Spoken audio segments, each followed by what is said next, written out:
के छ छोरी अनि कस्तो लगाएर छ घुम्न आएको रमाइलो भएको छ यो रेस्टुरेन्ट कसको थाहा छ पापाको साथीको हो नि यो रेस्टुरेन्टको नाम के थाहा छ बुद्ध गार्डन के हो रे बुद्ध गार्डन है अब यहाँ हामी केही खाने अनि हामी जानुपर्छ ल कहाँ जाने हामी भन त अब माछा हेरिहाल्यो ऊ त्यहाँ माथि वनमा जाने त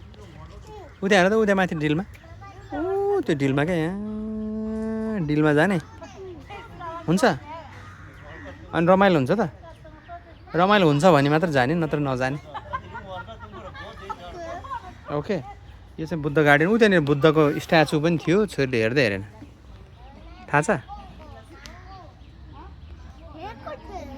थियो हेरेको थियो कहाँनिर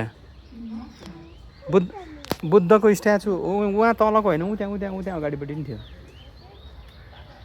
त्यहाँ हामी जुनबाट इन्ट्रान्स गऱ्यो नि गेटमा त्यहाँ पनि बुद्धको स्ट्याचु थियो नि त